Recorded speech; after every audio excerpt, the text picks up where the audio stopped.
Doctor Ambedkar ने कहा था कि 24 सितंबर 1932 मेरे जीवन की सबसे बड़ी गलती है।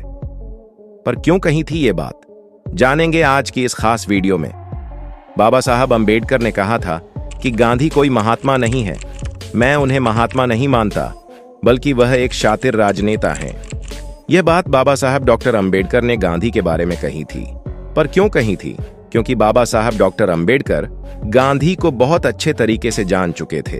वह पहचान चुके थे कि कैसे गांधी वर्ण व्यवस्था के कट्टर समर्थक हैं और वर्ण व्यवस्था को बनाए रखने के लिए, जातियों को बनाए रखने के लिए गांधी ने किस तरह से बहुत ही शातिर तरीके से बहुजनों के हक की हकमारी की है।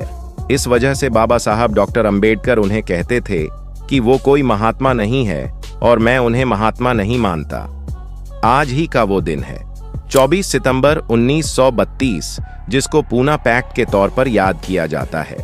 आज का दिन पूना पैक्ट के तौर पर याद करते हैं और आज ही के दिन गांधी के कोशिशों साजिशों की वजह से बहुजन समाज का ऐसा नुकसान हुआ जिसकी भरपाई आज तक नहीं हो पाई है। पूना पैक्ट उसका एक जिंदा उदाहरण है, सबूत है, उसकी कब्र है उस बात की कैसे बहुजनों की हक मारी हुई थी। क्या है पूना पैक्ट? सबसे पहले ये समझिए और फिर मैं आपको बताऊंगा कि किस तरह से गांधी और बाबा साहब डॉक्टर अंबेडकर के बीच में वो टकराव था। अपने बहुजन समाज की हकमारी के खिलाफ बाबा साहब कैसे लामबंद थे और किस तरह से गांधी जो है वो वर्ण व्यवस्था को बनाए रखने के लिए उन्होंने अपनी जान की बाजी लगा दी थी। पहले आप वर्ण व्यवस्था पर अर्थ समझिए। वर्ण व्यवस्था समाज को बांटने तथा छोटी जाति के लोगों पर अत्याचार का साधन था तथा यह सनातन धर्म की कुप्रथा थी जो कि गांधी इस व्यवस्था को बनाए रखना चाहते थे, परंतु बाबा साहब अंबेडकर इसका विरोध करते थे। अब आप उन बातों को समझिए। दरअसल पूना पैक्ट में क्या हुआ था, उससे पहले आपको याद होगा कि गोलमेज सम्मेलन हुए थे। पहला गोलमेज सम्मेलन और दूसरा गोलमेज सम्मेलन लंदन में हुआ था। बाबा साहब डॉक्टर अंबेडकर यहां से गए थे और पहली बार लंदन में अंग्रेजों के सामने उनकी राउंड टेबल पर बैठकर की डिप्रेस क्लासेस की प्रतिनिधित्व करने के लिए कोई व्यक्ति वहां गया था, अछूतों का उनका हक दिलाने के लिए। और अछूतों को उस समय के अनटचेबल्स के तौर पर पहचान थी, तो उनकी नुमाइंदगी पहली बार हुई थी और वहां पर बाबा साहब डॉक्टर अंबेडकर ने अंग्रेजों को बताया, उस समय जो ब्रिटिश प्रधानमंत्री थे डोनाल्ड, उनको और उनकी बाकी टीम को बताया कि किस तरह से भारत में जातियों के आधार पर समाज बंटा हुआ है और जो सबसे निचला तबका है उसको ये लोग अछूत कहते हैं, उसको छूते भी नहीं है, उसके पास कोई अधिकार नहीं है और उसका किस तरह से यहाँ पर शोषण होता है, हकमारी होती है और कितने जुल्म जातियों से उसे गुजरना पड़ता है। ये सब बातें बाबा साहब डॉक्टर अंबेडकर ने पहले गोलमेज सम्मेलन में और फिर दूसरे गोलमेज सम्मेलन में कही थी। बाबा साहब ने वहां पर बताया कि कैसे उनके खिलाफ जो है कांग्रेस ने, गांधी ने तमाम तरीके के प्रचार प्रसार किए हैं। गांधी कहते हैं कि किस तरह से जो अंबेडकर है वो गोलमेज सम्मेलन में जाकर अछूतों के बारे में बताकर भारत का नाम बदनाम कर रहे हैं। डॉक्टर अंबेडकर एक तरीके से देशद्रोही का काम कर रहे हैं। लेकिन बाबा साहब डॉक्टर अंबेडकर अंग्रेजों को ये समझाने में कामयाब हुए कि यहाँ पर अछूतों को आप जिस तरह से मुसलमान और सिख और बाकी अल्पसंख्यक समुदाय को अलग से गिनते हैं, उस तरह से हिंदुओं को आप अलग अछूतों को गिनो, क्योंकि हिंदू धर्म में अछूतों को कोई अधिकार नहीं है, उनके साथ कोई भी समानता का व्यवहार नहीं होता है, बहुत गैर बराबरी होती है, इसलिए आप उन्हें अलग से गिनिए। पर इस बात को जब ब्रिटिश प्रधानमंत्री मान गए, उनकी टीम मान गई, तो फिर 16 अगस्त 1932 को कम्युनल अवार्ड की घोषणा हुई, जिसे आप कम्युनल अवार्ड के नाम से जानते हैं, जिसमें यह कहा गया कि सिखों की तरह और मुसलमानों की तरह अलग से अछूत समुदाय को अल्पसंख्यक समुदाय की तरह माना जाएगा, यानी उन्हें हिंदू धर्म का अंग नहीं माना जाएगा और उनसे अलग एक समुदाय के तौर पर, माइनॉरिटी ग्रुप के तौर पर उन्हें ट्रीट किया जाएगा और उन्हें कुछ खास तरीके के अधिकार दिए जाएंगे। ब्रिटिश सरकार ने कम्युनल अवार्ड में यह व्यवस्था की थी, उस समय भारत में संवैधानिक सुधार के तौर पर की। जो अछूत समुदाय होगा उसको अब पृथक निर्वाचन क्षेत्र मिलेगा, यानी खासोम्प्रेट इलेक्टोरेट एरिया उनका होगा, जिसमें वो अपने समुदाय के लोगों को चुनेंगे। यानी एक तरीके से जो अछूत समुदाय थे उन्हें दो अधिकार मिले। पहला अधिकार सेपरेट इलेक्टोरेट का और दूसरा अधिकार दो मत देने का, दो वोट देने का। इसको मैं आसान भाषा में आपको समझता हूं कि यह है क्या। दरअसल यह था कि जैसे जो विधानसभा क्षेत्र आज के दिनों में आप देखते हैं या फिर लोकसभा क्षेत्र आप देखते हैं, तो कम्युनल अवार्ड में ये व्यवस्था की गई कि जो अछूत समुदाय हैं उनकी विधानसभा क्षेत्रों में, उनके लोकसभा क्षेत्रों में, उस एरिया में यह व्यवस्था होगी कि जो अनुसूचित जाति, अनुसूचित जनजाति समुदाय का व्यक्ति होगा वही उम्मीदवार हो सकता है, बाकी कोई उम्मीदवार नहीं होगा। और उस उम्मीदवार को वोट देने का अधिकार सिर्फ और सिर्फ अनुसूचित जाति और जनजाति के लोगों का होगा, जिन्हें आमतौर पर अछूत अनटचेबल्स उस समय कहा जाता था, डिप्रेस क्लासेस कहा जाता था। तो यानी हमारा ही आदमी चुनाव लड़ेगा और हम ही उसको वोट करेंगे और हम उसको चुनेंगे और फिर वो आदमी हमारे लिए काम करेगा। ये एक मॉडल तरीके की व्यवस्था का बाबा साहब डॉक्टर अंबेडकर ने अंग्रेजों के सामने मांग रखी थी, जिसे ब्रिटिश सरकार ने स्वीकार कर लिया गया था। और उसके बाद ये अधिकार ये भी था कि जब ये हम अपने एरिया के लिए चुनेंगे एक खास व्यक्ति को, लेकिन उस एरिया में जो दूसरा जनरल कैटेगरी से या सामान्य सीट पर जो व्यक्ति होगा उसे भी हम वोट देंगे।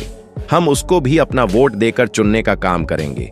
यानी एक हम अपना व्यक्ति चुनेंगे और एक सामान्य व्यक्ति चुनेंगे जो पूरे उसके लिए काम करेगा।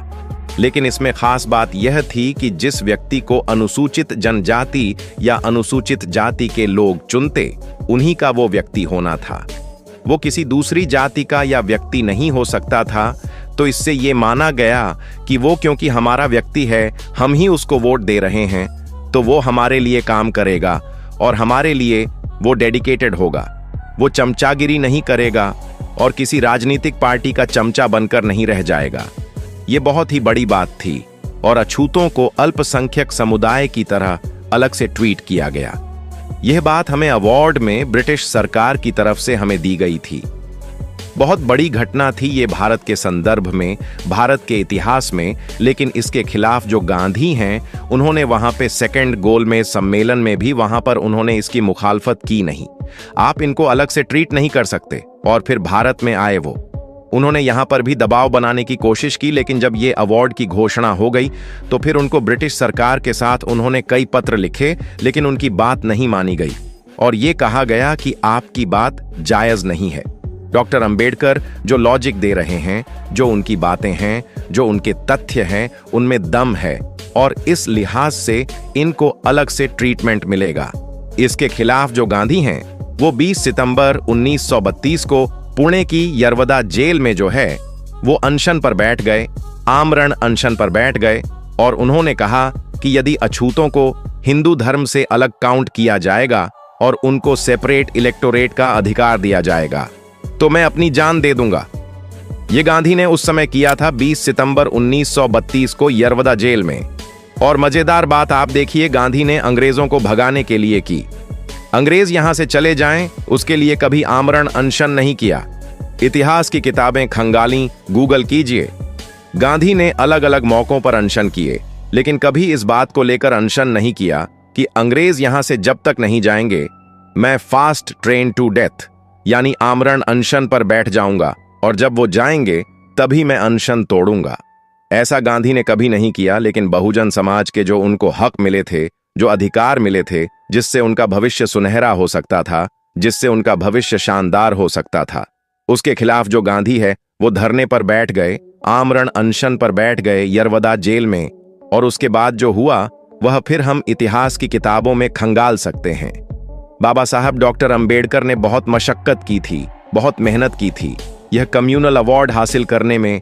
जब गांधी आमरण अनशन पर बैठ गए तो उस समय पूरे देश में खलबली मच गई, क्योंकि गांधी जो है वो उस समय देश में एक बड़े नेता के तौर पर स्वीकार कर लिए गए थे।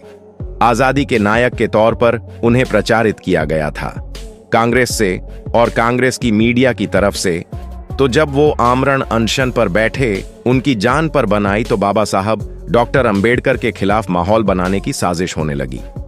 तरह तरह के अखबारों में लेख लिखे गए, गोष्ठियां हुईं, धरने प्रदर्शन हुए, रैलियां निकाली गईं और बाबा साहब डॉक्टर अंबेडकर पर दबाव डाला गया कि यदि गांधी को कुछ हो गया। आपने गांधी की मांग नहीं मानी और गांधी अगर उनकी मौत हो जाती है तो हम आपके साथ ऐसा सलूक करेंगे जो आपने सोचा नहीं होगा। और बाबा साहब डॉक्टर अंबेडकर को खुलेआम धमकियों दी गईं और उन्हें यह तक कहा गया कि यदि गांधी के साथ कुछ होता है तो फिर आपका जो अनुसूचित जाति, जनजाति, समाज, पिछड़ा वर्ग है, जो जिसको डिप्रेस्ड क्लास बाबा साहब संबोधित करते थे, उसको हम आग लगा देंगे, दंगे कर देंगे और उनकी बहुत दुर्गति करेंगे। इस तरह की धमकियों खुलेआम बाबा साहब डॉक्टर अंबेडकर को दी गई और साथ ही जो कांग्रेस के दूसरे नेता थे, उन्होंने बाबा साहब से मिलकर भी उन पर दबाव डाला। आपको याद होगा, एक तस्वीर काफी आजकल चलती है। कस्तूरबा गांधी बाबा साहब डॉक्टर अंबेडकर के सामने ऐसे झोली फैलाकर खड़ी हो गई थी। कस्तूरबा गांधी ने हाथ जोड़कर झोली फैलाकर बाबा साहब से भीख मांगी कि मुझे मेरे सुहाग की भीख में दे दीजिए, मेरा सुहाग बना रहे, वरना मैं विधवा हो जाऊंगी। अगर गांधी मर गए तो मेरा क्या होगा, आप मुझे मेरे सुहाग की भीख में दे दीजिए। और बाबा साहब डॉक्टर अंबेडकर पर इतना ज्यादा प्रेशर क्रिएट किया गया, इतनी ज्यादा उन पर दबाव डाला गया, धमकियां दी गई।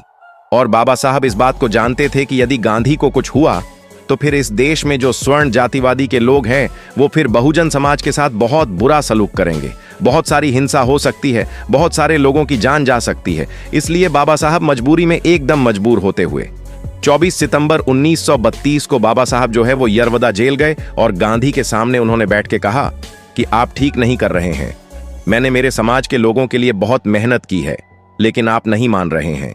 इस पर गांधी ने यह बात कही कि मैं मर जाऊंगा, लेकिन मैं ये नहीं चाहूंगा कि जो अछूत हैं उनको हिंदू धर्म से अलग काउंट किया जाए और उनको सेपरेट इलेक्टोरेट का अधिकार मिले। मजबूरी में बाबा साहब ने रोते हुए, उनकी आंखों से आंसू निकल रहे थे। उन्होंने पुनः पैक्ट पर साइन किए और तब जाकर गांधी ने आमरण अनशन तोड़ा। यानी एक तरीके से बाबा साहब डॉक्टर अंबेडकर ने गांधी को जीवन दान दिया। हमारे बाबा साहब को इस तौर पर भी याद कर सकते हैं कि उन्होंने गांधी को जीवन दान दिया, वो उनके जीवन रक्षक बने और उन्हें जिंदा रहने का जो अधिकार बाबा साहब ने एक तरीके से पूना पैक्ट पर साइन करके दे दिया। लेकिन इसके एवज में बाबा साहब ने कहा कि मैं आपकी बात मान रहा हूं, लेकिन मेरे समाज के लोगों को आप जो है रिजर्वेशन दे दीजिए, क्योंकि मुझे मालूम है कि जब आपके हाथ में सत्ता होगी, आपके लोगों के हाथ में सत्ता होगी, तो हमारी वही गुलामी का दौर शुरू हो जाएगा जो पहले से चलता हुआ रहा था। लेकिन आप हमें कोई अधिकार नहीं देंगे पैक्ट में। इसमें बाबा साहब ने संवैधानिक आरक्षण की बात की और गांधी ने उसमें फिर मजबूर होके और दबाव बाबा साहब की तरफ से भी बनाया गया कि वरना मैं साइन नहीं करूंगा। तो फिर रिजर्वेशन के प्रावधान की बात हुई और यह कहा गया कि हम विधायिका में, शिक्षा में जो है रिजर्वेशन, बहुजन समाज का अनुसूचित जाति और अनुसूचित जनजाति के लोगों को मिलेगा। अब आप यह बात अच्छे से समझ लीजिए कि रिजर्वेशन जो है वो अचानक से कहीं से नहीं आ गया था, इतनी बड़ी कीमत बाबा साहब ने चुकाई थी। रिजर्वेशन के बदले में पूना पैक्ट के जरिए इस तरीके से बाबा साहब ने हमें संवैधानिक गारंटी के तौर पर आरक्षण दिया और जब बाद में उन्होंने संविधान लिखा तो उसमें इसका प्रावधान भी किया, क्योंकि उन्होंने इसी आधार पर पूना पैक्ट पर हस्ताक्षर किए थे। तो ये एक बहुत ही बड़ी घटना के तौर पर हम इसको याद करते हैं। पूना पैक्ट पर और बाबा साहब बार बार कहते हैं कि वो गांधी को महात्मा नहीं मानते, क्योंकि गांधी को आप जब ये कहते हैं कि वो अहिंसावादी थे, वो इंसान नहीं करते थे, तो अब आप सोचिए कि जो उन्होंने काम किया हमारे बहुजन समाज की भावनाओं को कितनी ज्यादा ठेस पहुंची है। बाबा साहब कितनी पीड़ा में रहे होंगे, उनका मन कितना दुखी होगा।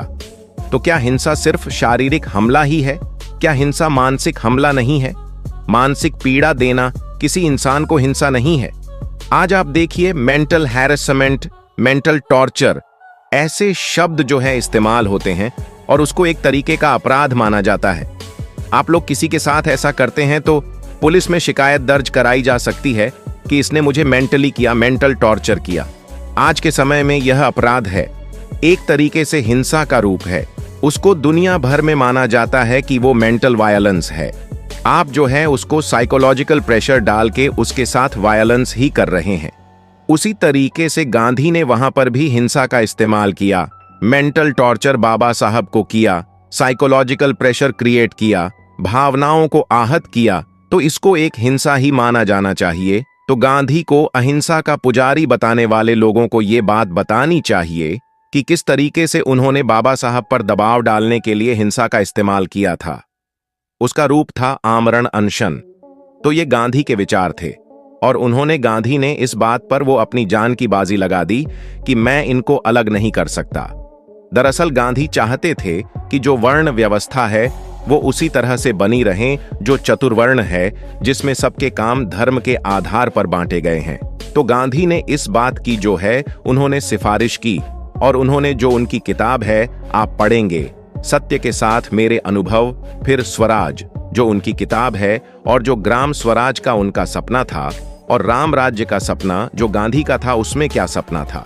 अब किताबें पढ़े तो समझ में आएगा कि वो कहते हैं कि जो जातियां हैं वो बनी रहे, जो चतुर्वर्ण में जिसके काम जो दिए गए हैं वो अपना काम करता रहे और उसी से समाज जो है वो आगे बढ़ेगा, क्योंकि उसको दिशा देने के लिए, समाज को चलाने के लिए सबके काम बटे हुए होने चाहिए और जिसको जो काम दिया गया है वही करना चाहिए। ये गांधी की मानना था। वो कहते थे कि जातियों में जो भेदभाव है वो खत्म हो जाएगा, आप उनके साथ ना करें, उनके साथ टॉर्चर ना करें।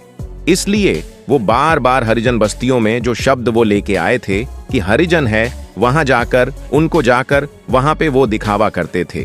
और बाबा साहब कहते थे कि भाई ये लोग जातिवादी नहीं है, आपके लोग जातिवादी अपने घर जाइए, उनको लोगों को समझाइए कि आपको किस तरह से समानता की पाठ सीखने की जरूरत है।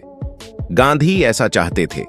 बाबा साहब कहते थे कि जातियों के खात्मे की बात करता हूं, मैं जातियों के उन्मूलन की बात करता हूं, मैं नेशन ऑफ कास्ट की बात करते हैं, हम जातियों को बनाए रखने की बात नहीं करते। और बाबा साहब बार बार ये कहते थे कि भाई आप कैसे समाज को 4 वर्णों में बांट सकते हैं कि ये लड़ेगा और यह व्यापार करेगा और ये सेवा करेगा।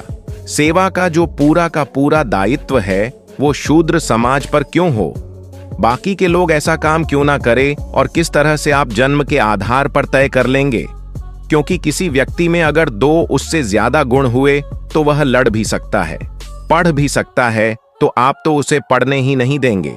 आप बोलेंगे नहीं तुम लड़ाई करो, तो ये कैसे तय होगा? क्या उसके लिए ऑन एल इंडिया लेवल पर कोई परीक्षाएं होंगी?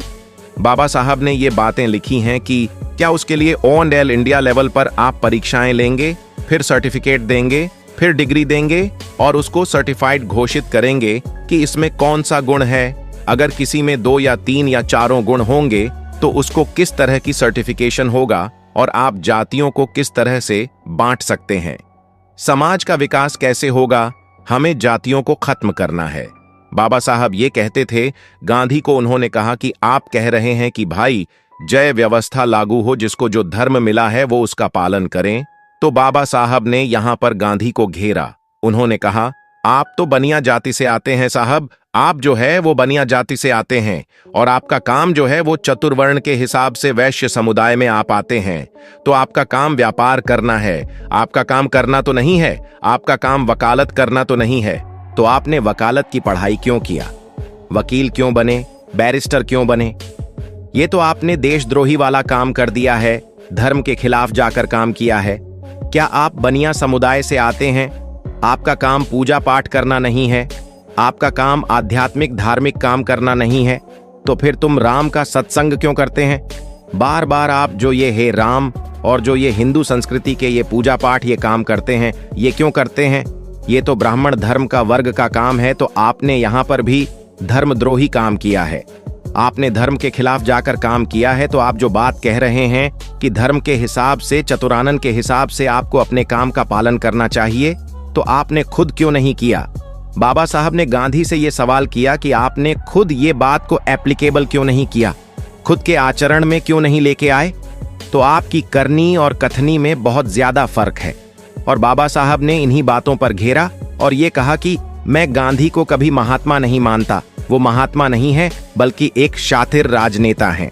तो ये पूना पैक्ट में आज की कहानी मैंने आपको बताने की कोशिश की और आपको समझाया कि किस तरह से हमारे साथ बहुत बड़े लेवल पर जो है एक धोखाधड़ी का काम हुआ और उसको नाम दिया गया कि आजादी की लड़ाई और हिंसावादी लड़ाई थी।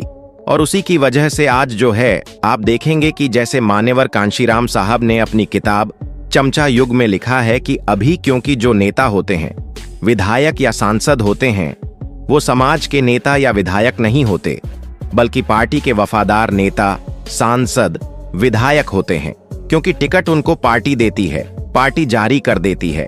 उसके खिलाफ जाएंगे तो सदस्यता चली जाएगी।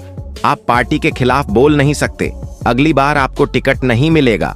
बहुत सारी दिक्कतें होती है और इस वजह से जो हमारे अनुसूचित जाति, जनजाति के लोग रिजर्व सीटों से जो आते हैं, वो फिर संसद में, विधान पालिका में जो है, वो हमारे हितों के लिए कोई आवाज नहीं उठा पाते और चाहे कितनी ही नाइंसाफी होती रहे, वो नहीं बोल पाते क्योंकि वो पार्टी के गुलाम बन जाते हैं। मान्यवर कांशीराम जी अपनी किताब चमचा युग में कहते हैं कि आप देखिए, 13 पॉइंट रोस्टर का मसला हो, अभी जो है कास्ट का मसला हो, रिजर्वेशन इन प्रमोशन का मसला हो, बहुत सारे पद खाली होने का मसला हो, या फिर SC/ST के ऊपर एट्रोसिटीज का मसला हो, या फिर प्राइवेटाइजेशन के जरिए रिजर्वेशन को खत्म करने का मसला हो। इतनी सारी बातें हो रही है, लेकिन जो हमारे अनुसूचित जाति जनजाति के वहां पर सांसद हैं, संसद में वो कभी कोई उठ के बात नहीं करते हैं, वो बल्कि सरकार का पक्ष रख रहे होते हैं।